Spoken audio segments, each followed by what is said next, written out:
Sloane Mercer détestait la mafia. Il lui avait pris l'homme qu'elle aimait il y a 2 ans, et qu'elle s'était juré de ne plus jamais se laisser entraîner dans ce monde. Mais le destin se moquait bien des promesses. Ce soir-là, au cœur d'un blizzard qui engloutissait Chicago, elle entendit une explosion retentir depuis le lac. Puis vinrent des pleurs. Le cri d'un enfant, faible et désespéré dans le blanc aveuglant de la tempête.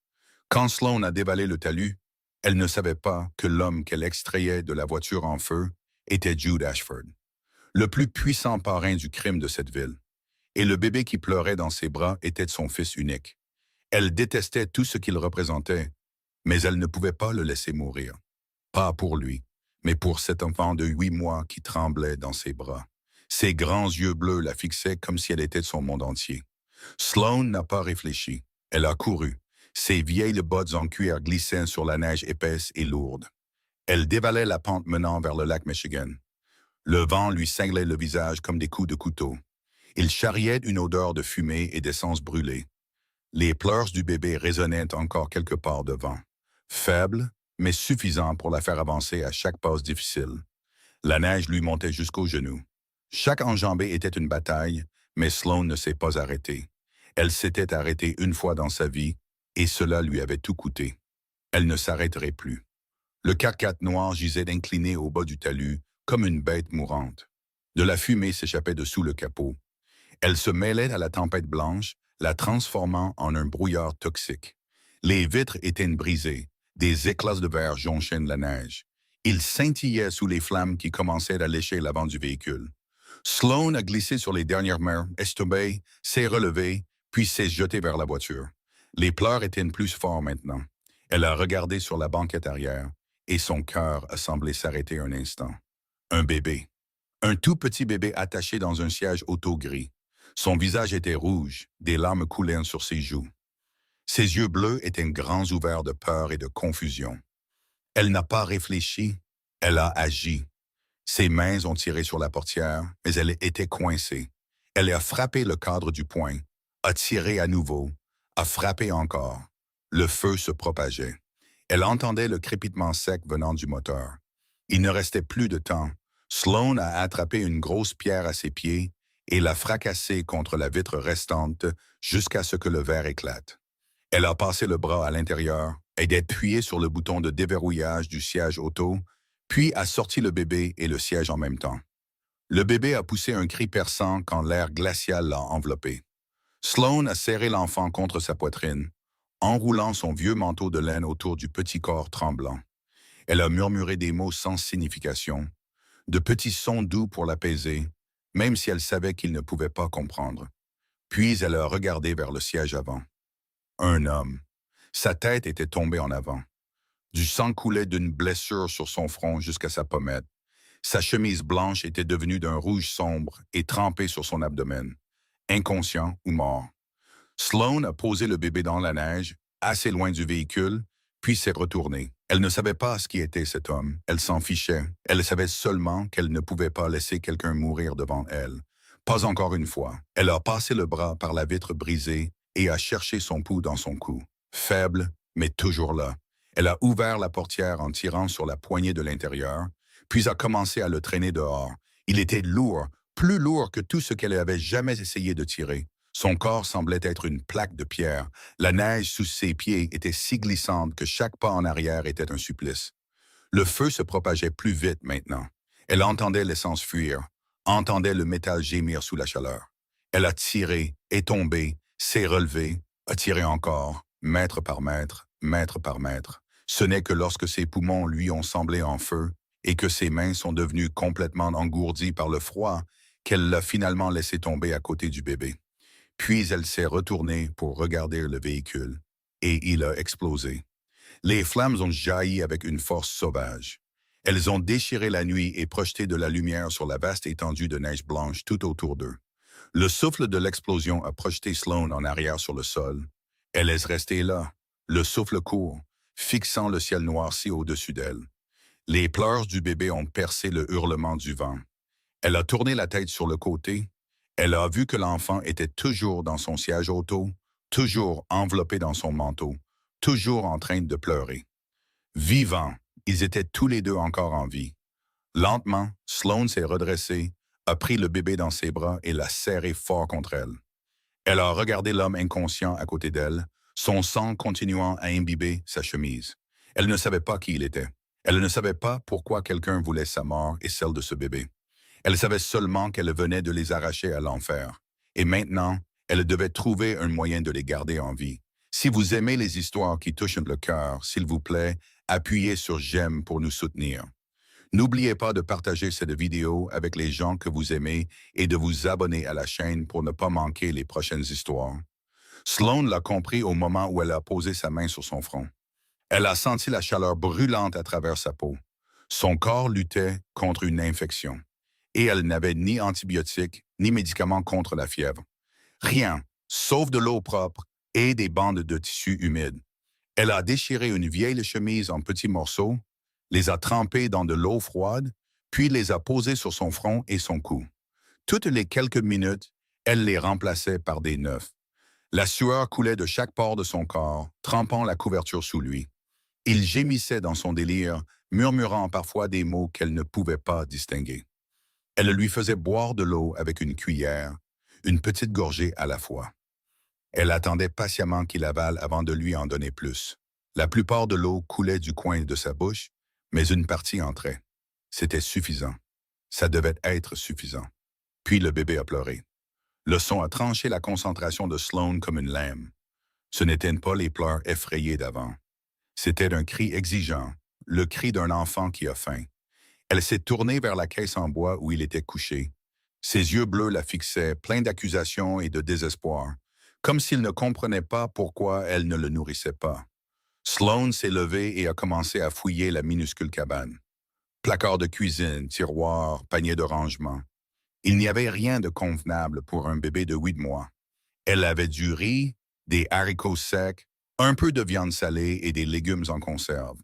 De la nourriture pour une femme vivant seule, pas pour un nourrisson. Le bébé a pleuré plus fort. Ses gémissements ont rempli la petite pièce. Ils se sont mêlés au vent hurlant dehors jusqu'à ce que tout l'endroit semble englouti par le chaos. Sloane se tenait au milieu de la pièce, une main agrippée au placard, se forçant à réfléchir. Puis elle s'est souvenue. La chèvre. Elle avait une chèvre dans la petite remise derrière la cabane. Elle la gardait pour son lait, pour faire du savon. C'était l'une des choses qu'elle vendait en ligne pour survivre. Elle n'avait jamais pensé à utiliser ce lait pour une personne, mais ce n'était pas le moment de faire la difficile. Elle a enfilé le manteau le plus épais qu'elle possédait, bien qu'il soit encore humide de sa dernière sortie. Elle a regardé le bébé en pleurs et regardé l'homme fiévreux, puis a ouvert la porte et est sortie. La tempête ne s'était toujours pas arrêtée. Le vent la frappait comme des coups, et la neige était si épaisse qu'elle pouvait à peine voir devant elle. La remise de la chèvre n'était qu'à environ 10 mètres de la cabane. Mais ces 10 mètres lui ont semblé aussi longs qu'un siècle. Elle a trébuché et est tombée 2 fois avant d'atteindre la porte en bois branlante. À l'intérieur de la remise, il faisait plus sombre et un peu plus chaud que dehors. La chèvre a bêlé en la voyant, peut-être effrayée par la tempête. Sloane s'est agenouillé à côté d'elle, a placé le petit seau sous son ventre et a commencé à la traire. Ses mains étaient si engourdies par le froid qu'elle ne sentait presque plus rien. Mais elle a continué. Du lait, du lait, du lait, jusqu'à ce que le seau soit rempli au tiers. C'était suffisant. Ça devait être suffisant. Elle est retournée en courant à la cabane, protégeant le seau avec le bord de son manteau pour que la neige ne tombe pas dedans. Quand elle a franchi la porte, les pleurs du bébé étaient devenus rauques et épuisés. Il ne pleurait plus fort, il ne faisait que gémir faiblement, comme s'il avait abandonné. Sloane a posé le seau sur le poêle, a versé le lait dans une petite casserole et l'a réchauffé à feu doux. Elle l'a dilué avec un peu d'eau tiède, puis l'a versé dans un biberon en plastique propre qu'elle a trouvé dans un tiroir. Elle a testé la température en laissant tomber quelques gouttes sur le dos de sa main. Juste assez chaud. Elle a pris le bébé dans ses bras, l'a installé sur ses genoux et a porté le biberon à sa bouche. Il a hésité une seconde, ses yeux bleus la regardant avec méfiance. Puis l'instinct l'a emporté. Il s'est agrippé à la tétine et a commencé à boire, lentement, par petites gorgées, comme s'il avait peur que le lait disparaisse s'il buvait trop vite. Sloane l'a regardé. Elle a vu ses yeux se fermer lentement de satiété et d'épuisement. Elle a vu sa petite main s'enrouler inconsciemment autour de son doigt, et elle a senti son cœur se serrer. Un sentiment qu'elle avait oublié depuis longtemps. Un sentiment qu'elle croyait mort avec l'homme qu'elle aimait 2 ans plus tôt. Le bébé s'est endormi dans ses bras, le biberon encore à moitié plein. Elle l'a doucement recouché dans la caisse en bois, a mis une autre couverture sur lui, puis s'est tournée vers l'homme.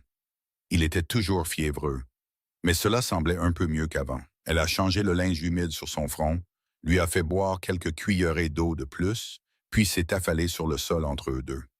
Dehors, la tempête hurlait toujours. À l'intérieur, il n'y avait que le crépitement du feu dans le poêle, la respiration régulière du bébé et les respirations lourdes et difficiles de l'homme. Sloane voulait dormir. Chaque cellule de son corps réclamait du repos, mais elle n'osait pas. Si elle dormait, qui vérifierait s'il respirait encore? Qui nourrirait le bébé quand il aurait faim? Qui entretiendrait le feu pour qu'il ne meure pas de froid tous les trois? Elle a regardé le bébé endormi, sa petite main agrippant toujours un coin de la couverture. Elle a regardé l'homme inconscient, sa poitrine se soulevant et s'abaissant toujours à un rythme régulier. 2 parfaits inconnus. 2 vies qu'elle n'avait jamais connues avant ce soir. Mais maintenant, ils étaient sa responsabilité. Cette nuit a duré aussi longtemps qu'une vie entière, mais Sloane ne s'est pas arrêtée. Elle ne pouvait pas. Pas maintenant. Le 3e jour, la fièvre de l'homme est enfin tombée. Sloane l'a réalisé ce matin-là. Elle a posé sa main sur son front et n'a plus senti la chaleur torride qu'il avait consumée 2 jours plus tôt. Elle était restée éveillée presque toute la nuit, ne dormant que quelques heures chaque fois que le bébé s'endormait. Dehors, la tempête s'était calmée. Elle ne hurlait plus avec la folie de la première nuit. Mais la neige tombait toujours en un rideau continu, et le vent était encore assez fort pour faire trembler doucement la petite cabane à chaque rafale. Elle donnait à Weston son biberon de lait de chèvre du matin quand elle a entendu un bruit derrière elle. Un gémissement, puis une respiration saccadée, puis un cri rauque qui a déchiré le silence. Weston. L'homme s'est redressé brusquement comme s'il sortait d'un cauchemar. Ses yeux se sont ouverts, sauvages et sans focus, balayant la pièce sans vraiment rien voir. Il a essayé de s'asseoir et a immédiatement gémi de douleur. Une main s'est agrippée à sa blessure à l'abdomen, mais même cela ne l'a pas empêché de continuer à se débattre. « Weston !» a-t-il crié à nouveau, sa voix rude après des jours de silence. « Où est mon fils ?» Sloane s'est levée, le bébé dans les bras, et s'est placée devant lui. Elle n'a rien dit. Elle s'est simplement agenouillée pour qu'il puisse voir l'enfant en sécurité contre elle. Weston a arrêté de boire et a levé ses yeux bleus clairs vers l'homme comme s'il reconnaissait exactement qui il était. L'homme a regardé son fils, et Sloane a vu tout son corps sembler s'effondrer sur lui-même. La panique dans ses yeux a disparu, remplacée par quelque chose de plus doux, de bien plus fragile. Sa main tremblante s'est levée et a touché la joue du bébé, comme s'il avait peur que l'enfant disparaisse s'il appuyait trop fort. Ses yeux ont rougi, mais aucune larme n'est tombée. En sécurité. Ah, dit Sloane, sa voix calme. Vous êtes toutes les deux en sécurité. L'homme a levé les yeux vers elle, et la douceur de son visage a aussitôt disparu. Elle a été remplacée par la prudence, la méfiance, la lassitude de quelqu'un qui a passé trop d'années à ne faire confiance à personne. « Qui êtes-vous » a-t-il demandé, sa voix froide. « Où sommes-nous » ? « Je suis celle qui vous a sorti de cette voiture en feu il y a 3 jours. » A répondu Sloane sans la moindre hésitation. « Et ici, c'est chez moi. Vous êtes sur la rive du lac Michigan et environ 2 heures au nord de Chicago. » Les yeux de l'homme ont parcouru la petite cabane. Ils ont balayé les vieux murs en bois, le feu dans le poêle, les vêtements humides séchant sur la corde. Puis il l'a regardé à nouveau, et la méfiance dans son expression n'avait pas du tout disparu. « Pourquoi? Pourquoi nous avez-vous sauvés? »« Parce que j'ai entendu le bébé pleurer, » a dit Sloane, « et je n'ai pas l'habitude de laisser des enfants mourir dans la neige. » L'homme est resté silencieux un instant, comme s'il se demandait s'il devait la croire ou non. Puis il a essayé de se lever. Une fois de plus, il a gémi de douleur. Une fois de plus, la blessure à son abdomen l'a fait se plier en 2. Mais il a continué d'essayer, une main agrippée aux côtés de la chaise pour se hisser. « Vous ne devriez pas faire ça, » dit Sloane, sans faire un geste pour l'aider. « La blessure n'a pas guéri, vous allez la rouvrir. » Il n'a pas écouté, ou peut-être ne voulait-il pas écouter. Il a continué à se forcer à se redresser, et quand il était presque debout, ses jambes ont cédé. Il a basculé en avant, et Sloane s'est écarté, le laissant heurter le sol avec un bruit sourd. « Je vous l'avais dit », a-t-elle dit, sa voix ne contenant aucune trace de pitié. L'homme gisait là, respirant difficilement, la fixant avec une expression pleine de colère et d'impuissance. Mais il n'a rien dit. Peut-être parce qu'il savait qu'elle avait raison. Peut-être parce qu'il était trop épuisé pour discuter. Quelques minutes plus tard, il s'est rendormi sur le sol. Sloane a soupiré, a couché Weston dans la caisse en bois, puis a traîné l'homme là où il se reposait. Il n'était pas plus léger que la première nuit, mais au moins maintenant, elle n'avait pas à le traîner dans la neige. Une fois cela fait, elle a commencé à nettoyer les vêtements imbibés de sang qu'elle avait découpés de son corps la première nuit. La chemise blanche n'était plus blanche, le manteau en cuir coûteux était déchiré à plusieurs endroits. Elle s'apprêtait à tout jeter dans un coin pour le brûler plus tard, mais quand elle a retourné le manteau, quelque chose a glissé de la poche intérieure, un portefeuille, un téléphone à l'écran brisé et une petite photographie, froissée et humide sur les bords. Sloane a ramassé la photographie, avec l'intention de la mettre de côté, mais ensuite elle l'a regardée et sa main s'est immobilisée. Sur la photo, il y avait une jeune femme aux cheveux blonds dorés et au sourire radieux. Elle tenait un nouveau-né, minuscule et rose, les yeux fermés par le sommeil. Le bébé sur la photo était Weston. Sloane l'a reconnu instantanément à ses yeux bleus et ses cheveux sombres. Mais la femme sur la photo était quelqu'un qu'elle n'avait jamais vu. Elle a retourné la photo. Au dos, il y avait une note manuscrite d'une écriture douce et féminine. Meredith et Weston, premier jour. Sloane a fixé ces mots plus longtemps que nécessaire. Meredith, la mère du bébé. Mais elle n'était pas là. Elle n'avait pas été dans la voiture. Elle n'était nulle part. Sloane a regardé Weston, couché tranquillement dans la caisse en bois, ses yeux bleus tournés vers le plafond. Puis elle a regardé l'homme endormi, dont le visage, même dans le sommeil, portait une sorte de douleur qu'elle ne connaissait que trop bien. Elle n'avait besoin de personne pour le lui expliquer. Elle savait. La femme sur la photo était partie. Elle le savait parce qu'elle aussi, un jour, avait fixé des photos comme celle-là. Des photos de quelqu'un de perdu. Des photos qu'elle avait gardées même si elle savait que les regarder ne ferait qu'aggraver la douleur. Sloane a posé la photo à côté de l'homme, juste à côté de sa main, pour que ce soit la première chose qu'il voit à son réveil. Elle ne savait pas qui il était. Elle ne savait pas pourquoi quelqu'un voulait sa mort. Elle ne connaissait pas son histoire. Mais elle savait une chose. Qui qu'il soit, elle avait perdu quelqu'un lui aussi, tout comme elle. Le 5e jour, la tempête s'est enfin arrêtée. Sloane s'est réveillé ce matin-là et a remarqué le silence étrange à l'extérieur. Plus de vent hurlant, plus de neige s'abattant contre des fenêtres, seulement le silence étouffant d'un monde enseveli sous le blanc. Elle s'est tenue près de la fenêtre et a regardé dehors. La neige était si épaisse qu'elle ne voyait plus le sentier étroit qui montait la colline. Ils étaient toujours coupés du monde, mais au moins la tempête était terminée. L'homme était beaucoup plus fort maintenant. Il pouvait s'asseoir sans gémir, boire de l'eau tout seul et manger la bouillie claire qu'elle lui préparait. La blessure à son abdomen guérissait, bien que lentement. L'entaille sur son front avait formé une croûte. Il parlait très peu, passant la plupart de son temps à regarder son fils avec une expression que Sloane ne pouvait pas tout à fait déchiffrer. Douleur, soulagement, peur, tout cela était entremêlé. Ce matin-là, alors qu'il dormait et que Weston dormait aussi, Sloane a décidé de nettoyer le tas de choses qu'elle avait laissées dans le coin depuis la première nuit. Le manteau de cuir déchiré, la chemise raidie par le sang séché. Elle avait l'intention de les sortir et de les brûler, mais avant de le faire, elle a vérifié les poches une dernière fois pour s'assurer que rien n'avait été oublié. Sa main a touché quelque chose de froid et de lourd dans la poche intérieure du manteau. Elle l'a sorti, un pistolet, noir, compact, mortel. Son cœur a raté un battement. Elle est restée là, l'arme à la main, sentant son poids de la tirer vers le bas comme une malédiction. Elle l'avait su. Une partie d'elle l'avait su dès la première nuit, quand elle avait vu le 4x4 noir brillant, quand elle avait vu sa façon de s'habiller, quand elle avait senti le danger qui semblait s'accrocher à lui-même pendant qu'il était inconscient. Mais elle avait choisi de ne pas y penser. Elle avait choisi de se concentrer sur le fait de les garder en vie. Maintenant, elle ne pouvait plus choisir. Elle a posé le pistolet sur la table, puis s'est tournée pour regarder l'homme endormi. Elle avait, après un raclement de gorge, coupé sa manche la première nuit pour vérifier ses blessures. Et pour la première fois, elle a regardé attentivement son poignet. Un tatouage petit, complexe, un symbole qu'elle a reconnu immédiatement. Elle l'avait vu dans des dossiers de police. Elle l'avait vu sur des photos que son fiancé ramenait à la maison. Elle l'avait vu dans ses cauchemars depuis 2 ans. La marque de la famille Ashford, l'une des plus puissantes familles mafieuses de Chicago.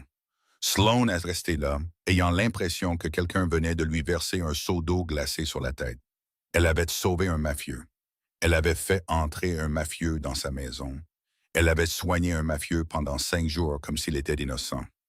Le cri de Weston a interrompu ses pensées. Elle s'est retournée et a regardé le bébé couché dans la caisse en bois, ses yeux bleus fixés sur elle avec une pure innocence. Le bébé n'était pas coupable. Le bébé n'était qu'un enfant de 8 mois qui ne savait rien du monde de son père. Mais son père était différent. Elle est allée vers Weston, l'a pris dans ses bras et lui a donné un biberon pour qu'il se calme. Puis elle s'est assise sur la chaise en face de l'homme, le pistolet posé sur la table entre eux, et a attendu. Il s'est réveillé environ 1 heure plus tard. Ses yeux se sont ouverts et l'ont trouvé d'abord, puis le pistolet sur la table. Il n'a pas paniqué. Il n'a pas essayé de le prendre. Il l'a seulement regardé, puis l'a regardé à nouveau. Son regard est devenu vif et froid. « Qui êtes-vous » a demandé Sloan, sa voix glaciale. L'homme est resté silencieux un long moment, puis il a soupiré. « Vous le savez déjà » a-t-il dit, sa voix rauque mais calme. « Sinon, vous n'auriez pas mis le pistolet là. Je veux vous entendre le dire. » Il l'a regardée comme s'il se demandait si elle méritait la vérité. Puis il a parlé. « Jude Ashford, chef de la famille Ashford. » Sloan n'a pas été surprise. Elle le savait déjà, mais l'entendre l'admettre lui a quand même fait l'effet d'un coup de poing dans l'estomac. « Pourquoi quelqu'un veut-il vous tuer » a-t-elle demandé. « Parce que j'ai ce qu'ils veulent » a répondu Jude. « Le pouvoir, l'argent et le garçon. »« Qui » ? « Quelqu'un au sein de l'organisation » a dit Jude, baissant les yeux, sa voix devenant plus sombre. « Quelqu'un en qui j'avais plus confiance que quiconque. Un mafieux qui tue un mafieux. » Sloan a laissé échapper un rire amer, un son sans aucune joie. « Je ne suis pas surprise. Vous êtes tous les mêmes. Vous vous entretuez pour de l'argent. Vous vous entretuez pour le pouvoir. Et quand vous vous entretuez, des innocents meurent avec vous. » Jude l'a regardé. Ses yeux se sont aiguisés. « Vous parlez comme si vous connaissiez très bien mon monde. J'en sais assez, » a dit Sloan, et maintenant, sa voix a commencé à trembler. Pas de peur, mais de colère. « J'en sais assez pour vous haïr tous. » Jude n'a rien dit. Il l'a seulement observé, attendant. Et ce silence, cette patience, comme s'il lui laissait l'espace pour dire ce qu'elle avait gardé enfoui en elle pendant 2 ans, a fait éclater quelque chose en elle. Il y a 2 ans, a-t-elle commencé, sa voix se brisant. Mon fiancé est mort. Il était policier. Il enquêtait sur un réseau de contrebande lié à l'une de vos familles. Il y a eu une fusillade. Il a été abattu. Il est secondes avant l'arrivée de l'ambulance. Elle s'est arrêtée et a pris une profonde inspiration. Sa main a serré le bras de la chaise si fort que ses jointures sont devenues blanches. « Je suis infirmière », a-t-elle poursuivi. « J'ai été appelée aux urgences cette nuit-là, et l'homme allongé sur la table d'opération, c'était lui. L'homme que j'allais épouser, c'était lui. Je l'ai vu mourir. Je n'ai pas pu le sauver. » Jude est resté silencieux. Pas d'excuses. Pas d'excuses. Aucune affirmation que ce n'était pas sa faute. Je ne sais pas quelle famille était derrière ça. A continué Sloan, sa voix froide comme de l'acier gelé. Et je m'en fiche. Pour moi, vous êtes tous les mêmes. Vous êtes tous des tueurs. Vous avez tous du sang sur les mains. Et maintenant, je découvre que j'ai sauvé l'un d'entre vous. J'ai fait entrer l'un d'entre vous dans ma maison. Je me suis occupé de vous comme si vous méritiez d'être sauvé. Le silence s'est étiré entre eux. Weston dormait profondément dans les bras de Sloan, ne sachant rien de la tempête qui faisait rage juste au-dessus de sa tête.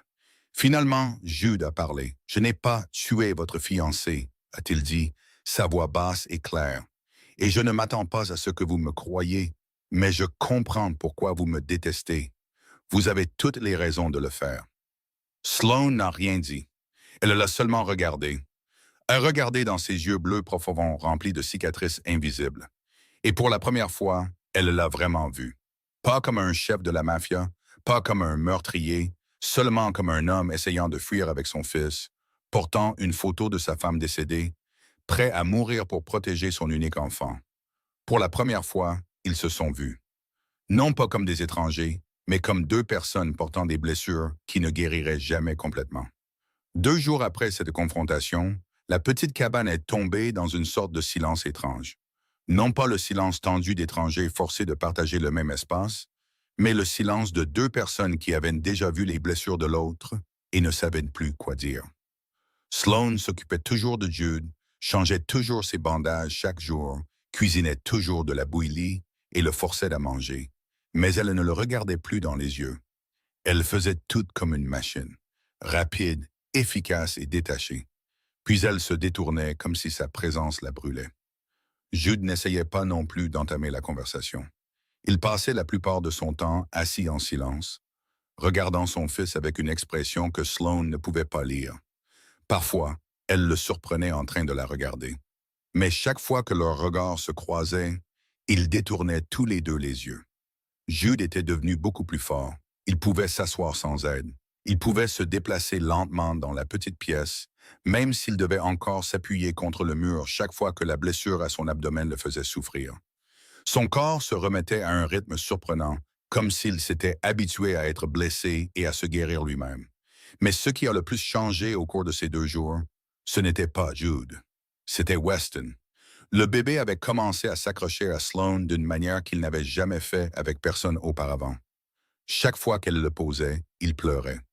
Chaque fois qu'elle disparaissait de sa vue, il hurlait. Chaque fois qu'elle revenait, il tendait les bras vers elle. Ses yeux bleus s'illuminaient comme si elle était le soleil. Sloane ne comprenait pas pourquoi. Elle n'était pas sa mère, elle n'était que la personne qui se trouvait là quand il avait besoin d'être sauvé. Mais Weston se moquait de la logique.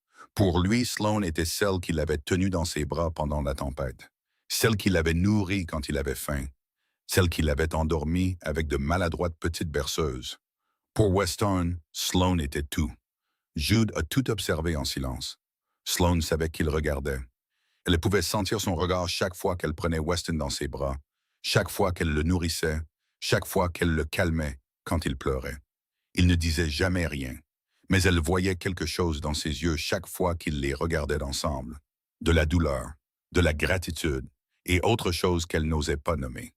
L'après-midi du 7e jour, Sloane était assise près de la fenêtre, nourrissant Weston. Une rare lueur de soleil d'hiver filtrait à travers la vitre givrée, tombant sur les cheveux sombres et les joues rondes du bébé. Weston buvait lentement, ses yeux bleus fixés sur son visage sans ciller. Elle l'a regardé, et pour la première fois depuis plusieurs jours, elle s'est autorisée à sourire.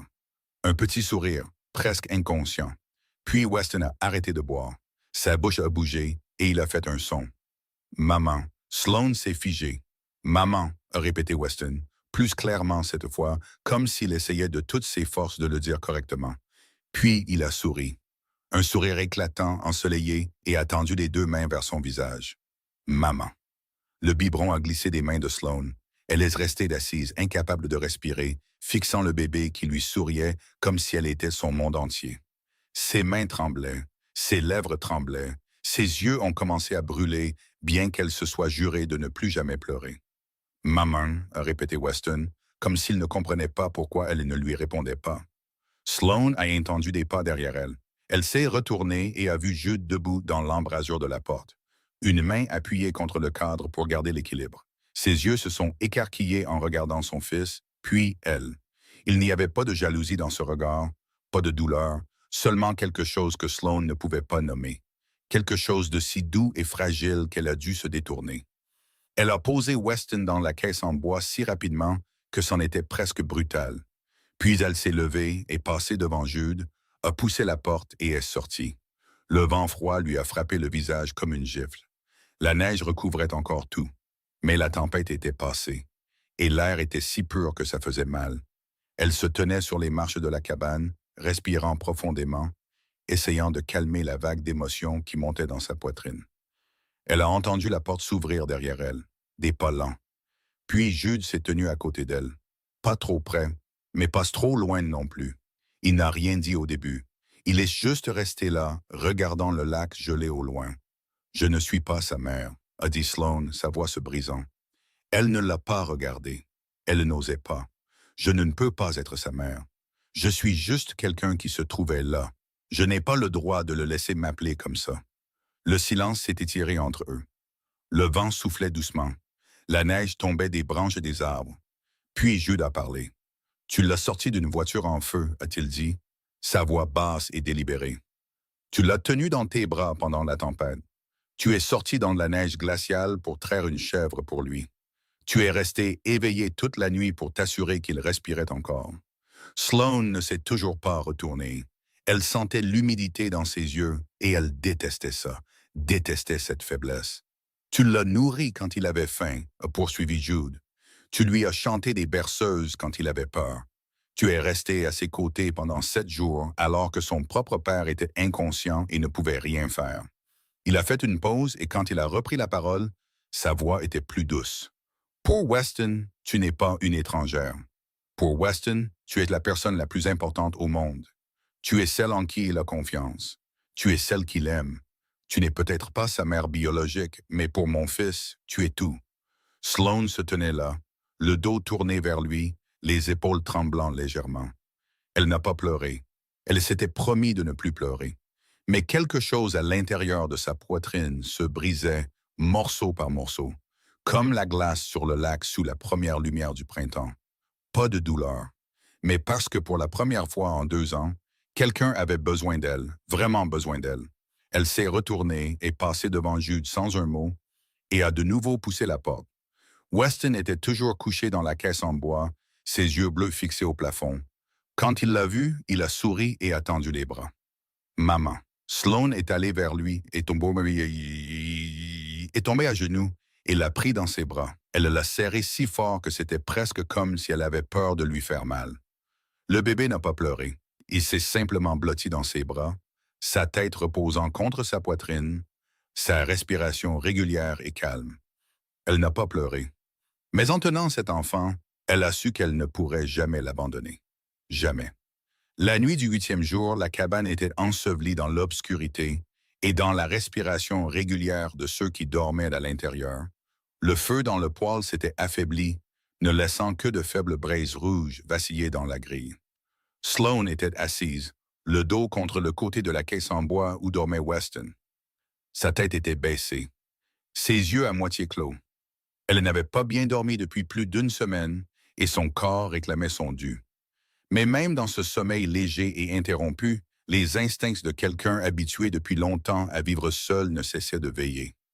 Un son petit, presque trop faible pour être entendu, mais suffisant pour l'attirer de son sommeil. Les yeux de Sloane se sont ouverts d'un coup. Elle est restée immobile, ses oreilles étendues dans le silence. Le vent qui soufflait sur le toit, le léger clapotis des vagues contre la coque, et autre chose, des pas dans la neige, légers, prudents, comme si quelqu'un essayait de ne pas faire de bruit. Elle a tourné la tête et a vu que Jude était réveillé. Il se tenait près de la fenêtre, le dos contre le mur, un pistolet à la main.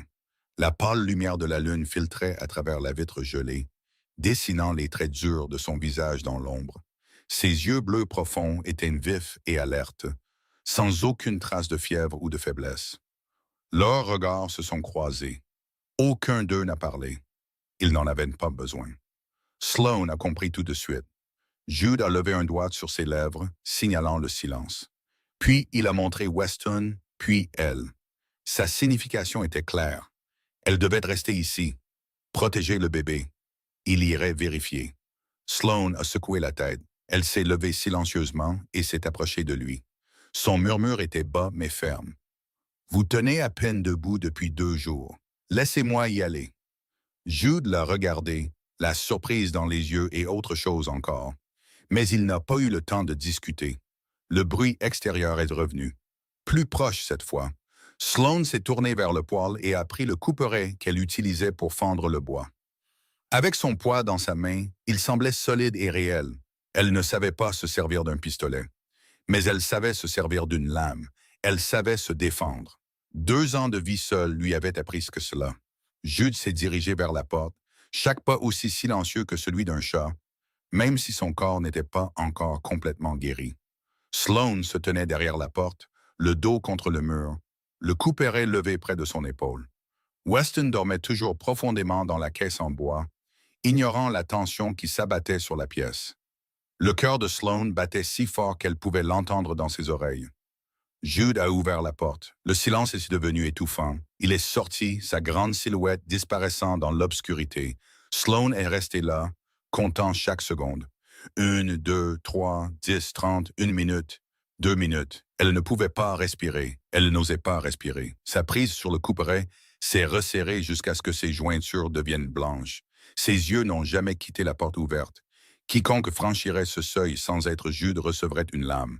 Elle avait déjà assez perdu. Elle ne perdrait personne d'autre. Puis Jude est revenu. Il a franchi la porte.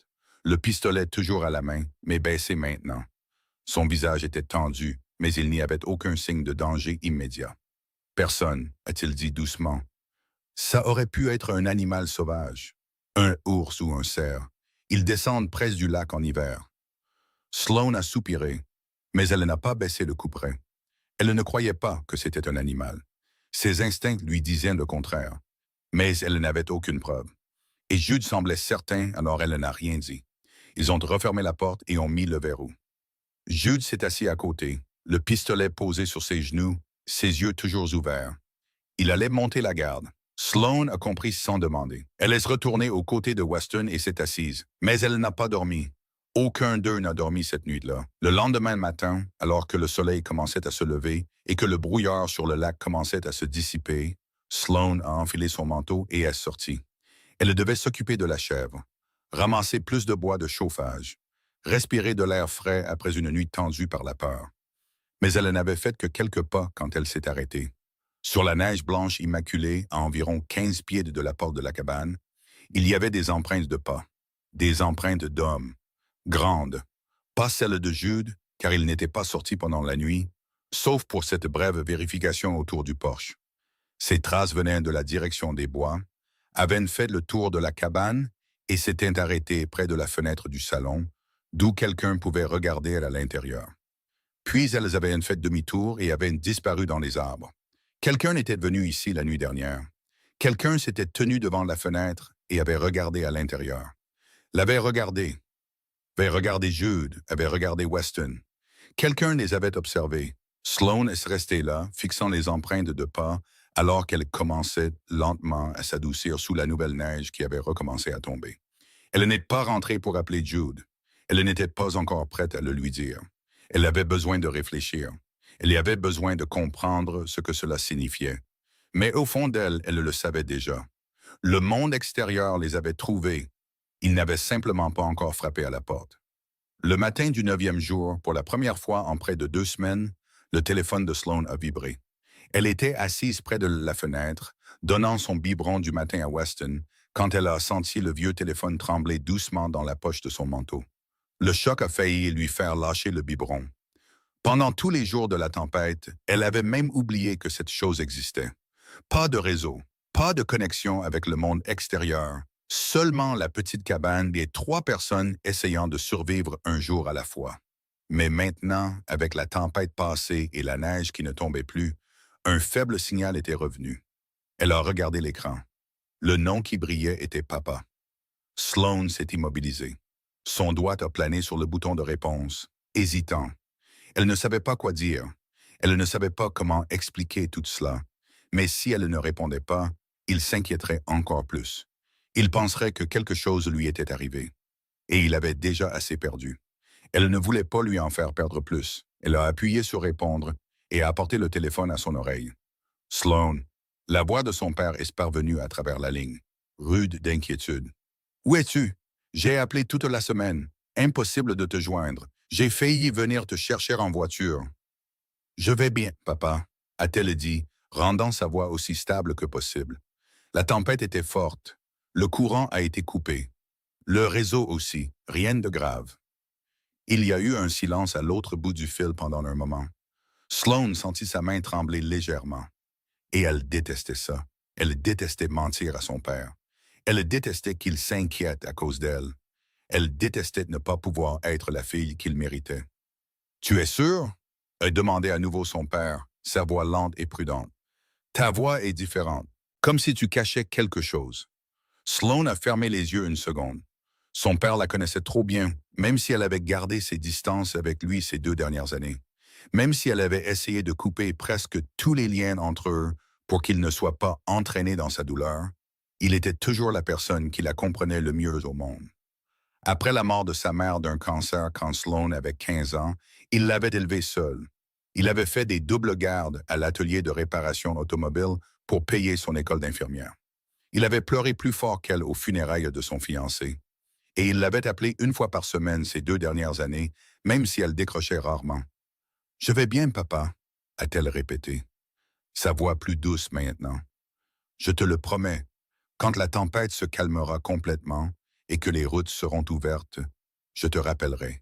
Je t'aime. »« Je t'aime aussi, Sloan. » a dit son père, sa voix épaisse d'inquiétude. « N'oublie pas de me rappeler. N'oublie pas de manger correctement. Et si quelque chose arrive, n'importe quoi, tu m'appelles tout de suite. Je viendrai. Quoi qu'il arrive, je viendrai. »« Je sais, papa. » Elle a mis fin à l'appel et baissé le téléphone et est restée là un moment sans bouger. Elle tournait le dos à la pièce. Elle ne voulait pas que quelqu'un voie ses yeux à ce moment-là. Elle ne voulait pas que quelqu'un voie la faiblesse qu'elle avait essayé de cacher si longtemps. « Tu pourrais lui dire la vérité. » La voix de Jude est venue de derrière elle, bassée calme. Sloan s'est retourné. Il était assis contre le mur, Weston dans ses bras, ses yeux bleus profonds fixés sur elle sans ciller. Elle ne savait pas depuis combien de temps il était réveillé, ni combien il avait entendu. Mais d'après le regard dans ses yeux, elle savait qu'il en avait assez entendu. « Lui dire quoi ?» a-t-elle demandé, sa voix vive d'amertume. « Que je cache un chef de la mafia et son fils de 8 mois dans ma maison. Comment crois-tu que mon père réagirait? Il appellerait la police. Ou pire, il viendrait ici lui-même et ferait quelque chose d'imprudent. Il a 62 ans, il n'a pas besoin de plus de problèmes dans sa vie. » Jude est resté silencieux un moment, comme s'il pesait quelque chose dans son esprit. Puis il a parlé, sa voix plus douce qu'auparavant. « Quand ce sera sûr, tu pourras le rappeler. Lui dire tout si tu veux, ou ne rien lui dire du tout. C'est ton choix. » Sloan l'a regardé. Quelque chose dans ses mots l'a fait s'arrêter. Pas les mots eux-mêmes, mais ce qui se cachait derrière. Quand ce sera sûr. Il lui promettait quelque chose. Pas à voix haute, mais dans la certitude de sa voix. Il promettait qu'un jour, il y aurait la sécurité. Que ce cauchemar prendrait fin. Qu'elle pourrait appeler son père sans avoir à mentir. Elle ne croyait pas aux promesses. Elle avait cessé d'y croire il y a 2 ans, quand l'homme qu'elle aimait avait promis qu'il rentrerait pour le dîner et n'était jamais revenu. Mais en regardant dans les yeux de Jude, en regardant la façon dont il tenait Weston dans ses bras, elle voulait y croire. Pour la première fois depuis très longtemps, elle voulait y croire. Weston a choisi ce moment pour pleurer. Son gémissement affamé familier a percé le silence. Ils se sont tous les deux tournés vers le bébé en même temps, comme si c'était le réflexe le plus naturel du monde. Sloan s'est avancé, a pris le biberon de lait de chèvre réchauffé et l'a tendu à Jude. Il l'a pris et a commencé à nourrir son fils. Et elle s'est détournée pour s'occuper d'autre chose. Ils n'ont rien dit de plus. Mais quelque chose avait changé entre eux. Un fil fragile, invisible, mais réel. Cette nuit-là, pour la première fois depuis qu'elle les avait sortis de la voiture en feu, Sloan a dormi sans se réveiller au milieu de la nuit pour vérifier si quelqu'un respirait encore. Peut-être parce qu'elle était trop épuisée. Peut-être parce qu'elle savait que quelqu'un d'autre montait la garde. Le matin du 10e jour, Sloan chauffait de l'eau sur le poêle quand elle a entendu le bruit d'un moteur. C'était lointain, mais indubitable. Il se propageait à travers la neige épaisse et le silence du matin d'hiver. Pas le bruit des camions de bûcherons qui passaient parfois sur la route principale à quelques kilomètres de là. C'était un moteur qui se rapprochait, qui venait vers eux. Avant qu'elle ne puisse réagir, Jude était déjà en mouvement. Il s'est levé d'un bond du coin où il était assis avec Weston et placé le bébé dans les bras de Sloan, puis l'a poussé vers le coin le plus éloigné de la cabane. Sa main s'est refermée sur le pistolet sur la table, a vérifié le chargeur, puis s'est dirigé vers la fenêtre. Chaque mouvement s'est produit en un instant, fluide et précis comme une machine. « Vous ne teniez même pas debout il y a 5 jours. » et dit Sloan, sa voix tendue mais pas paniquée. Elle tenait Weston fermement contre sa poitrine, protégeant le bébé avec son propre corps. Jude n'a pas regardé en arrière. Ses yeux sont restés fixés sur le sentier menant à la cabane. « Je peux tenir debout assez longtemps pour protéger mon fils. » A-t-il répondu, sa voix froide comme de l'acier. Le moteur s'est arrêté. Sloan a entendu une portière de voiture s'ouvrir, puis se fermer. Une personne. Une seule. Des pas sur la neige, lents et prudents. Pas pressé, Jude a levé le pistolet et l'a pointé vers la porte. Son doigt reposait sur la gâchette, prêt. La pièce est devenue si silencieuse que Sloan pouvait entendre les battements de son propre cœur. On a frappé à la porte, 2 coups brefs. Un coup long, 2 coups brefs.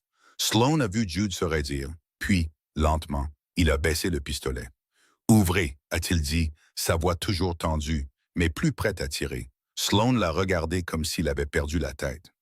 Mais elle l'a fait quand même. Elle a couché Weston dans la caisse en bois, s'est approchée de la porte et l'a ouverte. L'homme qui se tenait dehors avait environ 40 ans, grand et solidement bâti, avec des cheveux coupés à la militaire et des yeux aussi vifs que des lames de rasoir. Il portait un manteau de cuir noir, les 2 mains levées près de sa tête, paumes tournées vers l'extérieur pour montrer qu'il ne portait aucune arme. Son visage n'exprimait rien, mais quand il a vu Jude debout derrière Sloan, ses épaules ont semblé s'affaisser d'une fraction avec soulagement. « Chef », a-t-il dit, sa voix basse et rauque, « je vous cherche depuis 10 jours. » Jude s'est avancé et s'est tenu à côté de Sloan dans l'embrasure de la porte. « Emmett. » L'homme a fait un bref signe de tête. « Entrez. » L'homme appelé Emmett a franchi la porte. « Hermine. » Océan son regard balayant rapidement la cabane, absorbant tout en un seul instant. Quand il a vu Weston dans la caisse en bois, ses yeux se sont arrêtés 1 seconde, puis sont revenus vers Jude. « Le garçon va bien? »« Bien, » a répondu Jude sèchement. « Ils vont bien tous les deux. » Emmett a hoché la tête et n'a rien demandé de plus. Puis il a commencé son rapport, sa voix égale, comme s'il lisait un briefing. « J'ai suivi le dernier signal GPS de votre véhicule avant qu'il ne disparaisse.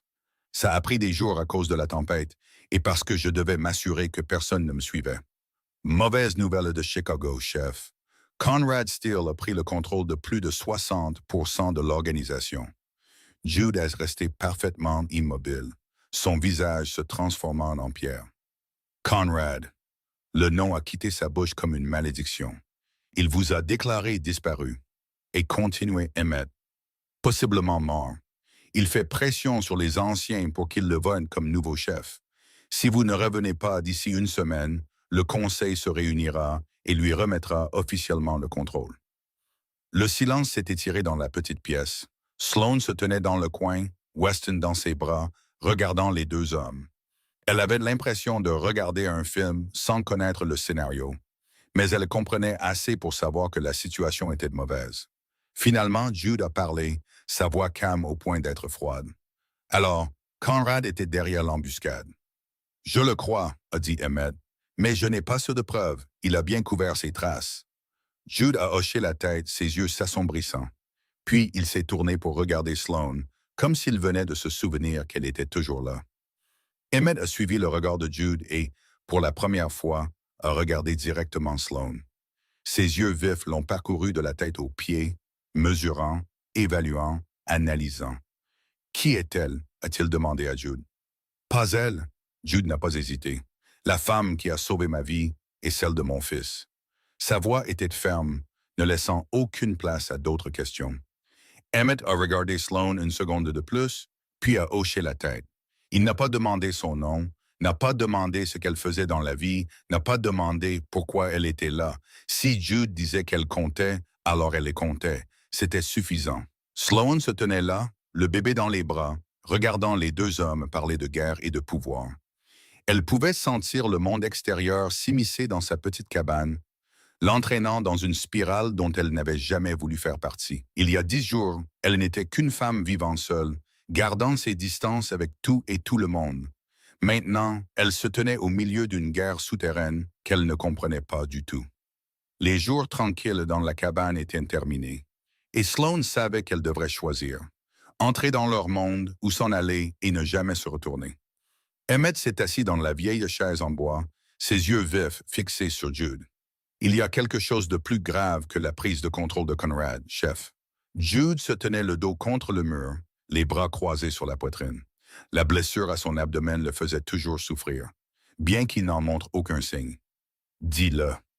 L'embuscade de cette nuit-là n'était pas aléatoire, a dit Emmett lentement, chaque mot lourd comme de la pierre. Il y avait une taupe. Quelqu'un dans vos rangs a donné l'information. L'itinéraire, l'heure, l'endroit, tout. L'air à l'intérieur de la petite pièce est devenu épais et lourd. Sloane se tenait dans le coin avec Weston dans ses bras, écoutant sans parler. Elle avait l'impression de se tenir derrière une porte vitrée, regardant un monde complètement séparé du sien. Jude a serré la mâchoire, chaque muscle de son visage se tendant. Qui?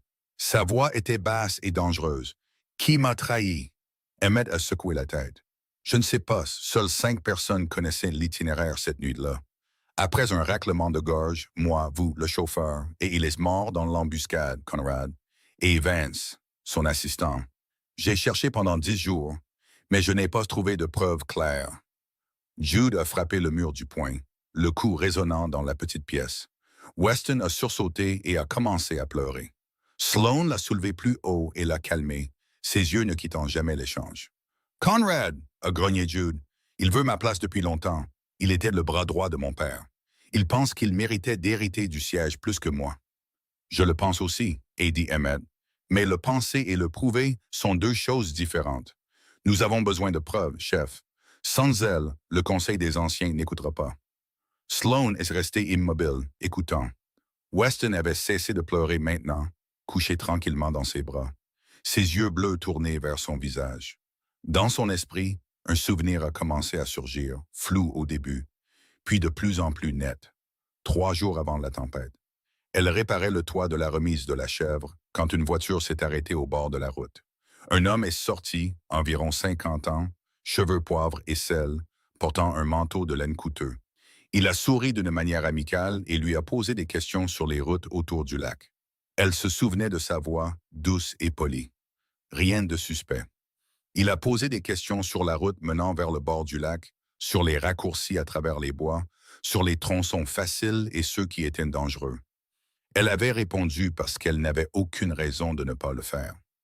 Il n'était qu'un étranger demandant son chemin, rien d'inhabituel. Mais maintenant, en y repensant, elle se souvenait de la façon dont il avait jeté un coup d'œil vers le talus où la voiture de Jude était tombée quelques jours plus tard. Elle se souvenait de la façon dont il avait hoché la tête quand elle avait indiqué ce tronçon de route. Elle se souvenait de ses chaussures en cuir noir poli, des chaussures trop belles, trop chères pour un homme qui ne demandait que son chemin. Et elle se souvenait des empreintes de pas dans la neige du matin précédent, de grandes chaussures d'homme, des traces faisant le tour de la cabane, de la même taille, du même style. « Attendez », a-t-elle dit, sa voix coupant la conversation entre les 2 hommes. Jude et Emmett se sont tous 2 tournés pour la regarder. Sloane s'est avancé, ses yeux fixés directement sur Emmett. « L'homme que vous venez de mentionner, Vance, à quoi ressemble-t-il? » Emmett a froncé les sourcils, mais il a répondu. « Environ 50 ans, cheveux poivre et sel, taille moyenne, voix douce et polie, toujours habillé avec des vêtements chers, aime porter une Rolex en or. » Sloane sentit le sang dans son corps se glacer. « Il est venu ici. » A-t-elle dit, sa voix tremblant légèrement malgré ses efforts pour la maintenir stable. « 3 jours avant la tempête, il est venu ici et m'a posé des questions sur les routes autour du lac, mais en particulier la route menant vers le talus, la route où la voiture de Jude est tombée. » Un silence de mort a rempli la pièce. Jude et Emmett ont échangé un regard. Dans leurs 2 yeux, il y avait la reconnaissance, la compréhension. « Vous souvenez-vous d'autre chose ?» a demandé Jude, sa voix tendue comme un fil. Sloane a fermé les yeux, se forçant à se souvenir de chaque détail. Il conduisait une berline noire, sans plaque d'immatriculation à l'avant. Je n'ai pas remarqué la plaque arrière. Il a posé beaucoup de questions sur le terrain, comme s'il essayait de trouver un endroit très spécifique, et il m'a regardé très attentivement avant de partir, comme s'il mémorisait mon visage. Elle a ouvert les yeux et a regardé Jude. Et avant-hier matin, après la nuit où nous avons entendu le bruit dehors, j'ai vu des empreintes de pas dans la neige autour de la cabane, des empreintes d'hommes de grande taille. Quelqu'un est venu cette nuit-là et nous a observés. Jude est resté parfaitement immobile, son visage vidé de sa couleur. Emmett a laissé échapper une malédiction à voix basse. Vance sait que vous êtes ici. Et dit Emmett, sa voix grave.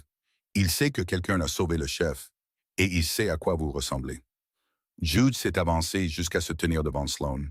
Pour la première fois depuis qu'elle l'avait rencontré, elle a vu de la peur dans ses yeux. Pas de la peur pour lui-même, de la peur pour elle. Si Conrad sait qu'il y a un témoin qui peut prouver qu'il était derrière l'embuscade, vous serez la prochaine cible. A-t-il dit, sa voix basse et tendue. Vous n'êtes plus en sécurité. Sloane l'a regardé, puis Emmett, puis Weston dans ses bras. Elle a pensé à la vie tranquille qu'elle s'était construite au cours des 2 dernières années. La petite cabane, la chèvre dans la remise, les longues journées de solitude qui avaient au moins été sûres. Tout cela était parti maintenant. Elle n'était plus une étrangère. Elle était devenue une partie de cette histoire au moment où elle avait sorti Jude de la voiture en feu. Et maintenant, il n'y avait plus de retour en arrière possible. Cette nuit-là, après qu'Emmett soit sorti pour vérifier la sécurité autour de la propriété, Jude a appelé Sloane. Il se tenait près de la fenêtre, le dos tourné vers elle, regardant le lac gelé au loin. Weston dormait profondément dans la caisse en bois, ses joues rondes légèrement roses à la lueur du feu. Je retourne à Chicago, a dit Jude, sa voix égale et froide, comme s'il commentait la météo. Pour affronter Conrad, pour en finir. Sloane est restée immobile, attendant. Elle savait qu'il y avait plus. Emmett vous emmènera, vous et Weston, en lieu sûr, et continuez Jude, sans se retourner. Une planque dans le Wisconsin. Personne ne la connaît, sauf Emmett et moi. Vous y resterez jusqu'à ce que ce soit terminé. Ce n'était pas une question. C'était un ordre. Sloane l'a reconnu instantanément à son ton. La voix d'un homme habitué à donner des ordres et à être obéi. La voix d'un chef de la mafia. Non, a-t-elle dit calmement. Jude s'est retourné. Ses yeux bleus profonds se sont posés sur elle avec surprise. Clairement, il n'était pas habitué à ce qu'on lui refuse quelque chose. Qu'est-ce que vous avez dit? J'ai dit non, et répété Sloane lentement et clairement, chaque mot délibéré. Je ne vais nulle part. Jude s'est approché d'elle et s'est arrêté devant elle, son regard féroce. Vous ne comprenez pas la situation. Conrad sait que vous existez. Il sait que vous êtes un témoin qui pourrait le faire tomber. Vous croyez qu'il va vous laisser tranquille? Je comprends plus que vous ne le pensez. Sloane n'a pas reculé. Elle laisse rester là, face à lui, le menton levé, même s'il était presque une tête plus grande qu'elle. Mais je ne fuis pas. Vous n'avez rien à faire là-dedans, a grogné Jude. Je suis entré là-dedans au moment où je vous ai sorti de cette voiture en feu. A rétorqué Sloane, sa voix aussi dure que l'acier. J'y suis entré quand j'ai recousu vos blessures à 3 heures du matin. J'y suis entré quand je suis sorti dans un blizzard pour traire une chèvre pour votre fils. J'y suis déjà, Jude. Vous ne pouvez pas me mettre dehors juste parce que vous le voulez. Les mains de Jude se sont crispées en poing, sa mâchoire se tendant. Ce n'est pas un jeu. C'est une question de vie ou de mort. Je ne veux pas que vous mouriez à cause de moi. Sloane a ri, un son amer sans aucune trace d'humour. Vous croyez que j'ai peur de mourir? A-t-elle demandé, sa voix baissant, tremblant légèrement, non pas de peur mais de fureur. J'ai déjà perdu un homme à cause de votre monde. Je l'ai vu allongé sur une table d'opération et je n'ai rien pu faire. Je l'ai enterré et j'ai fui jusqu'ici pour ne pas avoir à me souvenir. Vous croyez que je vais rester là à regarder ça se reproduire? Jude est devenu complètement immobile, ses yeux s'écarquillant. Emmett venait de rentrer par la porte et s'est arrêté quand il a senti la tension tendue entre eux. Il est resté là, ne sachant pas s'il devait avancer ou reculer. Vous ne pouvez pas me sauver si Conrad veut ma mort, a dit Jude, sa voix baissant jusqu'à n'être qu'un murmure. Vous n'appartenez pas à ce monde. Peut-être pas, ait répondu Sloane, mais je ne suis pas non plus du genre à fuir. Weston a choisi ce moment pour pleurer. Le son a coupé la confrontation, remplissant la petite pièce comme une cloche. Sloane s'est retourné, a traversé la pièce jusqu'à la caisse en bois et a pris le bébé dans ses bras. Il a cessé de pleurer presque immédiatement dès qu'il s'est installé contre elle. Ses yeux bleus se sont tournés vers son visage avec une confiance absolue. Elle s'est retournée et a de nouveau fait face à Jude, Weston dans ses bras. « Ce bébé m'appelle maman », a-t-elle dit, sa voix n'étant plus en colère maintenant, seulement certaine. Vous l'avez entendu m'appeler comme ça? Vous avez vu comment il me regarde? Vous croyez vraiment que je vais l'abandonner? Jude est resté là, incapable de parler. Ses yeux bleus profonds qui étaient toujours si froids et contrôlés, brillaient maintenant. Il n'a pas pleuré, mais elle a vu l'humidité là, retenue mais réelle. Emmett se tenait près de la porte, silencieux, observant. Il n'a pas interrompu. Il n'a pas donné son avis. C'était entre Jude et Sloane et il était assez intelligent pour le savoir. Le silence s'est étiré dans la petite pièce.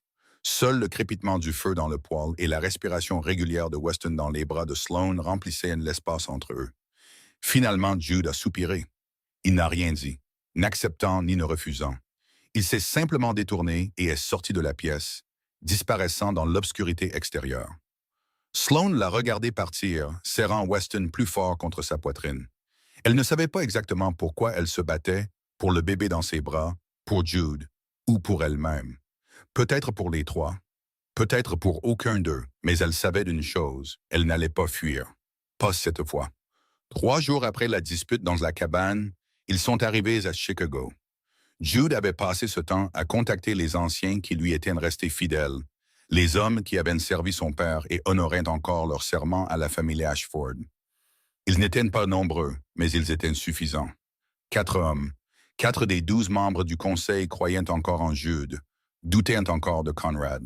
C'était tout ce qu'il avait. Le lieu de rendez-vous était un vieil entrepôt à la périphérie de Chicago, caché au fond d'un quartier industriel abandonné. Le père de Jude l'avait autrefois utilisé pour ses réunions les plus secrètes, les décisions que personne au-delà du conseil ne devait jamais connaître. Maintenant, ce serait l'endroit où le sort de son fils serait décidé.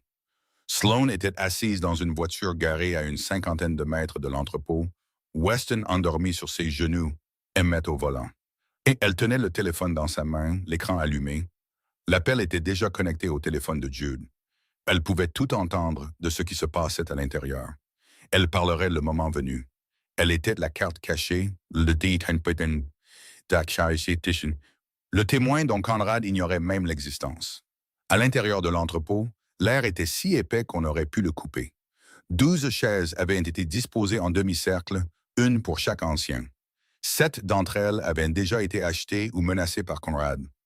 4 appartenaient aux hommes toujours fidèles à la Jude, et une restait vide, la chaise du chef.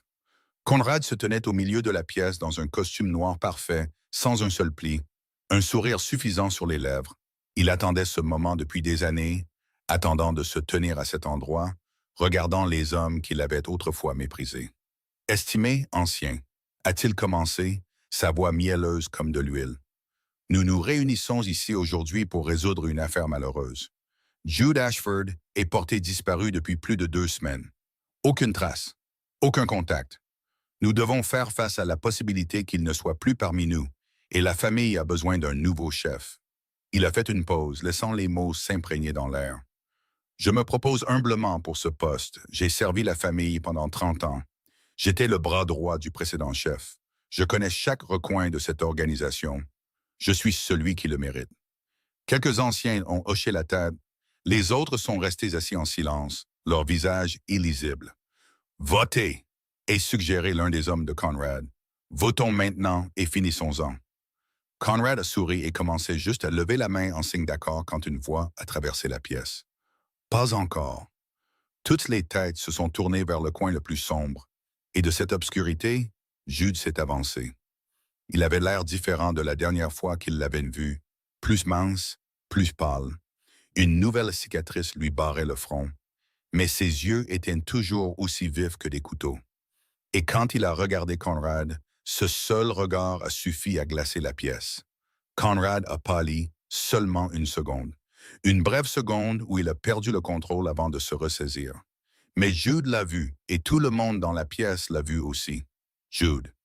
Conrad a souri, mais cela ne pouvait cacher la tension dans sa voix. « Tu es en vie. Quelle merveilleuse nouvelle. Nous nous sommes inquiétés pour toi. » « Oui, » a répondu Jude, sa voix froide comme la glace. « Je suis sûr que vous étiez très inquiet. » Il a marché jusqu'au centre de la pièce et s'est arrêté juste en face de Conrad, à quelques pas seulement l'un de l'autre. Assez inquiet pour envoyer des hommes tendre une embuscade à ma voiture sur la route du Wisconsin. Assez inquiet pour essayer de me tuer, moi et mon fils. Conrad a ri, mais le son est sorti faible et forcé. De quoi parles-tu? Tu t'es cogné la tête trop fort? Je ne sais rien d'une quelconque embuscade. Si quelqu'un a fait une telle chose, ce n'est certainement pas moi. Pas toi, a dit Jude avec un lent hochement de tête. Non, pas directement. C'était Vance, ta petite ombre obéissante. Il est venu à l'endroit où je devais passer 3 jours avant l'embuscade. Il a repéré le terrain. Il a trouvé le tronçon de route parfait pour ça. Vance a agi seul et rétorqué Conrad trop vite, beaucoup trop vite. Je ne contrôle pas tous ses mouvements. S'il a fait quelque chose de stupide, c'était de sa faute, pas de la mienne. Jude l'a regardé sans la moindre lueur dans les yeux. Ah oui? Alors comment expliques-tu que Vance soit retourné à ce même endroit après l'embuscade? Revenu pour regarder, pour s'assurer que j'étais mort. Conrad est resté silencieux. Pour la première fois, il n'avait pas de réponse. J'ai un témoin. A dit Jude, puis il a sorti son téléphone de sa poche, l'a posé sur la table au milieu de la pièce et a mis le haut-parleur. Sloan, a-t-il appelé? Dans la voiture? Sloan a pris une profonde inspiration. C'était le moment qui déciderait de tout. Elle a regardé Weston endormi sur ses genoux, puis Emmett qui l'observait dans le rétroviseur, et elle a commencé à parler. 3 jours avant la tempête, un homme est venu chez moi pour demander son chemin. Sa voix a traversé le haut-parleur, claire et stable. Environ 50 ans, cheveux poivre et sel, manteau de laine coûteux, voix douce et polie, portant une Rolex en or. Il m'a posé des questions très détaillées sur les routes autour du lac Michigan, en particulier le tronçon menant vers le ravin. Le même tronçon où la voiture de M. Ashford est tombée 3 jours plus tard. Quelques-uns des anciens ont commencé à murmurer entre eux. Conrad se tenait figé, son visage vidé de sa couleur. Après l'embuscade, ce même homme est revenu, a continué Sloan. J'ai vu ses empreintes de pas dans la neige autour de ma maison. Il est venu la nuit et a observé la maison où je m'occupais de M. Ashford et de son fils. Il observait. Il attendait. Conrad a explosé. Qu'est-ce que c'est que ça?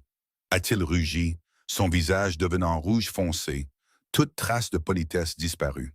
Un témoin anonyme? Une voix au téléphone? Et vous êtes tous censés croire ça? C'est un coup monté. Jude invente tout ça pour me détruire. Le silence a envahi la pièce. Puis l'un des anciens s'est levé lentement. C'était le plus âgé d'entre eux. Ses cheveux d'un blanc pur, son dos courbé par l'âge, mais ses yeux toujours brillants et vifs comme des rasoirs. Il avait été conseiller du père de Jude, avait vu l'ascension et la chute de nombreux hommes dans ce monde. Je te soupçonne depuis longtemps, Conradon. A-t-il dit, sa voix rauque par l'âge mais pleine d'autorité. Ta cupidité est trop grande, ton ambition est trop imprudente, et maintenant, j'ai des raisons de croire ce que je soupçonne depuis longtemps. Il s'est tourné vers les autres anciens. Votez, non pas pour choisir un nouveau chef, pour condamner un traître. Une par une, les mains se sont levées. 4, 5, 6, 7, 8. Une majorité. Conrad est resté là, regardant les hommes qui l'avaient autrefois soutenu lui tourner le dos. Son visage était devenu gris. Ses poings se sont serrés, mais il n'avait plus rien à dire. Aucun coup de feu n'a retenti. Aucun sang n'a été versé. Mais dans cette pièce, Conrad Steele est mort tout de même, en termes de pouvoir. Après que le conseil ait voté, la pièce a sombré dans un silence lourd et étouffant. 2 hommes du côté loyaliste se sont avancés et ont pris place de chaque côté de Conrad, attendant l'ordre. Selon la loi de la famille, trahir le chef était puni de mort. Il n'y avait aucune exception, aucune pitié. C'était une règle qui existait depuis l'époque du grand-père de Jude, et elle n'avait jamais été enfreinte. Conrad a regardé autour de lui, cherchant du soutien auprès des hommes qui l'avaient autrefois soutenu, mais personne n'a croisé son regard. Ils se sont détournés, fixant le sol, la porte, n'importe quoi sauf lui. Il avait perdu. Et dans ce monde, l'homme qui perd n'a pas d'amis. Conrad est tombé à genoux, non pas parce qu'il le voulait, mais parce que ses jambes ne pouvaient plus le porter. Toute sa confiance, toute son arrogance avaient disparu, remplacée par la terreur nue d'un homme qui savait qu'il allait mourir. Jude, a-t-il appelé, sa voix tremblante, ne ressemblant en rien à la voix douce qu'il avait utilisée quelques minutes auparavant. Nous avons grandi ensemble. Ton père m'a traité comme un fils. Je t'ai tenu dans mes bras quand tu étais bébé. Tu ne peux pas faire ça. » Jude se tenait là, regardant l'homme agenouillé devant lui. Son visage était illisible, ses yeux bleus profonds, froids comme la glace. « Mon père te faisait confiance, a-t-il dit, chaque mot tombant comme une pierre. Mon père t'a traité comme un frère, et tu as utilisé cette confiance pour planifier le meurtre de son fils, le meurtre de son petit-fils, un bébé de 8 mois, Conrad. Tu allais tuer un bébé de 8 mois. » Conrad ne pouvait pas répondre. Sa bouche s'est ouverte, puis s'est refermée, mais aucun mot n'est sorti. Jude s'est tourné vers les deux hommes qui attendaient. « Emmenez-le. Le conseil s'occupera de lui selon la loi de la famille. Je n'ai pas besoin de le faire de mes propres mains. » Conrad a été traîné sur ses pieds. Il a essayé de se débattre, a essayé de crier quelque chose, mais personne n'a écouté. La porte arrière s'est ouverte et il a été emmené dans l'obscurité au-delà. Personne n'a demandé où il était emmené. Personne n'en avait besoin. Après la disparition de Conrad, Jude est resté immobile un instant, fixant la porte fermée. Puis il s'est tourné pour faire face au conseil. « Il y a quelque chose que je veux vous dire à tous. » Les anciens l'ont regardé et ont attendu. Jude a pris une profonde inspiration, comme s'il se préparait à quelque chose d'encore plus difficile que d'affronter Conrad. « Je me retire. » Des murmures ont parcouru la pièce. Quelques-uns des anciens ont froncé les sourcils et ont échangé des regards surpris. « Pas complètement, » a poursuivi Jude, sa voix calme et certaine. « Je resterai conseiller. Je participerai toujours aux décisions importantes, mais les opérations quotidiennes, en particulier celles dans les zones grises, seront confiées à Emmett pour qu'il les gère sous la supervision du conseil. »« Pourquoi ?» a demandé le plus ancien. Son ton ne contenait aucun jugement, seulement de la curiosité. Jude est resté silencieux un moment. Quand il a repris la parole, sa voix avait changé. Elle était plus douce maintenant, comme s'il parlait plus à lui-même qu'à eux. « J'ai un fils à élever, » a-t-il dit. « Mon garçon vient de perdre sa mère. Il a besoin d'un père présent, un père dont il peut être fier, pas un père qu'il doit craindre ou dont il doit avoir honte. » Il a fait une pause et a regardé chaque visage dans la pièce. « Je veux que mon fils grandisse sans voir son père comme une sorte de monstre. Je veux qu'il ait une vie que je n'ai jamais eue. Et pour cela, je dois changer. » Le silence a persisté. Les anciens se sont regardés et personne n'a parlé en opposition. Peut-être parce qu'ils comprenaient, peut-être parce qu'ils respectaient sa décision, ou peut-être parce qu'ils avaient vu trop de gens mourir dans cette vie et savaient que tout le monde avait le droit de chercher une issue. Le vieil ancien a hoché lentement la tête. « Ton père serait fier de toi, » a-t-il dit. Puis il s'est tourné vers les autres. « Cette réunion est terminée. » Jude est sorti de l'entrepôt et l'air froid de la nuit lui a frappé le visage comme un soulagement. La voiture était garée à une courte distance, sa lumière intérieure toujours allumée. Sloan était assise sur la banquette arrière avec Weston dans ses bras, Emmett au volant. Il s'est dirigé vers la voiture, a ouvert la porte arrière et a regardé à l'intérieur. Sloan a levé le visage, ses yeux gris-bleus cherchant les siens dans l'obscurité. Elle n'a pas demandé ce qui s'était passé. Elle n'en avait pas besoin. Elle avait tout entendu au téléphone. « C'est fini », a dit Jude, et sa voix était plus douce qu'elle ne l'avait jamais entendue. Sloan a hoché la tête. « Et maintenant ?» Jude l'a regardé, puis Weston endormi dans ses bras, puis la façon dont le bébé se blottissait contre elle, comme si elle était l'endroit le plus sûr du monde. « Maintenant, je veux rentrer à la maison, » a-t-il dit. Weston a choisi ce moment pour se réveiller. Il a poussé un petit bâillement, puis a ouvert les yeux et a vu Jude, et il a souri, tendant les deux mains, demandant son père. Jude s'est penché et a pris son fils des bras de Sloan. Le bébé s'est parfaitement installé contre sa poitrine, a posé sa tête là et a refermé les yeux, comme s'il avait trouvé sa place. Pour la première fois depuis de nombreuses années, Jude ne savait pas où était la maison. Le manoir de Chicago était maintenant rempli des souvenirs de Meredith. La cabane de Sloan était trop petite et trop peu sûre. Il n'avait plus d'endroit qu'il pouvait appeler chez lui. Mais en regardant la femme assise en face de lui, en regardant son fils endormi dans ses bras, il a commencé à comprendre. Le foyer n'était pas un lieu. Le foyer était une personne. 6 mois plus tard, Peter était arrivé sur les rives du lac Michigan. La lumière dorée du soleil se déversait sur l'eau bleue et la douce brise transportait le parfum des fleurs sauvages et de l'herbe fraîche. La petite villa au bord du lac n'était pas le genre de grande propriété que les gens pourraient attendre d'un homme de la position de Jude Ashford. C'était simplement une maison à 2 étages avec un toit de tuiles rouges, un petit jardin de fleurs devant et un quai en bois s'étendant sur le lac. Mais c'était un foyer, un vrai foyer. Weston avait 14 mois maintenant, et le petit garçon faisait ses premiers pas chancelants sur la pelouse verte devant la maison. Ses petites jambes vacillaient, mais sa main s'agrippait fermement au doigt de Sloane, et elle le guidait pas à pas, avec une patience et une douceur infinies. Chaque fois qu'il tombait, elle le relevait. Chaque fois qu'il riait, elle riait avec lui. Le mariage a eu lieu dans le petit jardin derrière la maison, sous les branches du vieux chêne où Jude avait accroché une balançoire pour Weston. Il n'y avait pas des centaines d'invités, pas de journalistes ni de caméras, seulement Emmett comme témoin, quelques-unes des personnes les plus proches de Jude en qui il avait vraiment confiance, et Henry Mercer, le père de Sloane, qui était venu de Milwaukee. Il avait conduit pendant 4 heures pour être là. Et quand il a vu sa fille dans sa simple robe blanche, sans bijoux élaborés, seulement une seule fleur glissée dans ses cheveux, ses yeux se sont remplis de larmes. Sloane se tenait à côté de son père, sa main dans la sienne, se préparant à marcher vers Jude, qui attendait au bout de l'étroite allée. Il a resserré sa prise sur sa main, puis s'est tourné pour regarder Jude. « Ma fille a vécu comme une morte pendant 2 ans, a-t-il dit, sa voix rauque d'émotion. Elle ne riait pas, elle ne pleurait pas, elle ne faisait qu'exister. Puis vous êtes apparus, vous et ce petit garçon, et vous m'avez rendu ma fille. » Jude se tenait là dans un simple costume gris, regardant le vieil homme qui lui confiait sa fille. Il n'a pas dit un mot, mais il a hoché la tête, un hochement lent et solennel, comme un vœu qui n'avait pas besoin de voix. Monsieur Mercer a lâché la main de Sloane et l'a laissé marcher vers Jude.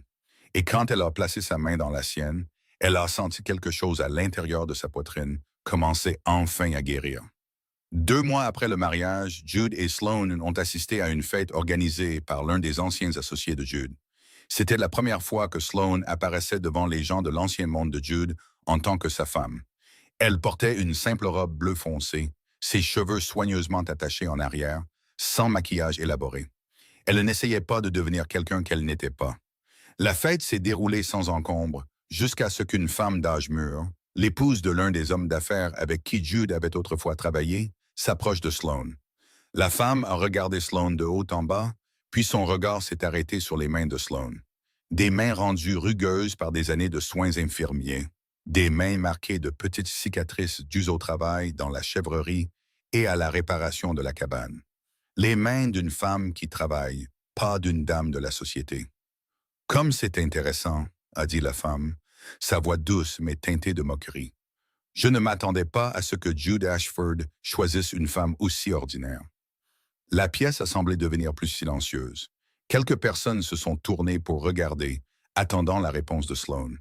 Elle a senti Jude se raidir à côté d'elle, prêt à prendre sa défense, mais elle n'avait besoin de personne pour la défendre. Sloane a regardé la femme droit dans les yeux, sa voix aussi calme que la surface du lac à l'aube.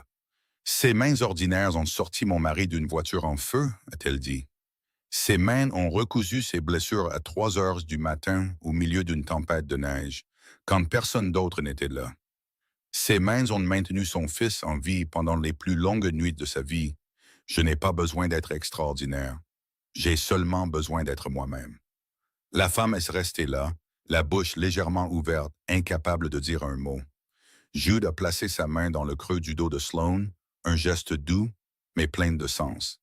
Il n'a rien dit, il n'en avait pas besoin. Sa présence à ses côtés était une réponse suffisante à tout. Cette nuit-là, après leur retour à la maison, Sloane se tenait à côté du berceau de Weston dans la petite chambre.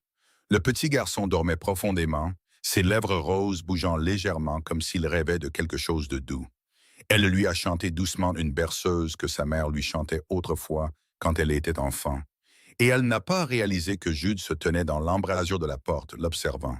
« Sais-tu ce que j'ai pensé cette nuit-là » a dit Jude, sa voix calme et chaleureuse. Sloane s'est retournée et l'a regardé dans la pénombre. « Non, a-t-elle dit, je ne sais pas. Quand je me suis réveillée et que je t'ai vu, j'ai cru que j'étais mort. Jude est entré dans la pièce et est venu se tenir à côté d'elle. J'ai cru que quelqu'un avait fait une erreur et m'avait envoyé au paradis, parce qu'il n'y a aucune chance qu'un homme comme moi mérite d'être soigné par un ange. Sloane a ri, un rire doux et chaleureux. Toi, a-t-elle dit, au paradis, il te renverrait tout de suite avec un casier comme le tien. Jude a ri aussi, puis l'a prise dans ses bras. Ils sont restés là dans la petite chambre avec l'enfant endormi, se tenant l'un l'autre en silence. Dehors, les premiers flocons de l'hiver avaient commencé à tomber, doucement, paisiblement, rien à voir avec la violente tempête de la nuit de leur rencontre. Sloane a regardé la neige et elle s'est souvenue de cette nuit, de l'explosion, des cris du bébé, du sang sur la neige, du froid glacial et de la terreur. Elle avait cru qu'elle mourrait dans cette tempête. Elle avait cru qu'elle serait seule pour toujours. Mais elle s'était trompée. Maintenant, dans les bras de l'homme qui avait été son ennemi, avec le bébé qu'il appelait maman dormant paisiblement dans son berceau, elle n'avait plus peur de la neige. Elle n'avait plus peur des tempêtes, car quand la tempête viendrait, elle ne l'affronterait pas seule. La neige continuait de tomber, mais à l'intérieur de cette petite maison, aux côtés de l'homme qui avait été son ennemi et de l'enfant qui l'appelait mère, Sloane Mercer avait enfin trouvé ce qu'elle croyait avoir perdu pour toujours, une famille. Et cette fois, elle ne laisserait personne la lui enlever. Merci d'avoir écouté cette histoire jusqu'à la fin. Si l'histoire de Sloane et Jude a touché votre cœur, s'il vous plaît, appuyez sur j'aime et partagez cette vidéo avec les personnes que vous aimez. N'oubliez pas de vous abonner à notre chaîne pour ne pas manquer nos histoires émouvantes chaque jour. Nous aimerions vraiment savoir ce que cette histoire vous a fait ressentir. Alors, s'il vous plaît, laissez un commentaire et partagez ce que vous avez sur le cœur. Nous lirons chaque ligne et chérirons chaque mot que vous partagerez. Nous vous souhaitons, à vous et aux personnes que vous aimez, une santé abondante, une vie joyeuse et des jours remplis de paix. Au revoir pour l'instant et à bientôt dans la prochaine vidéo.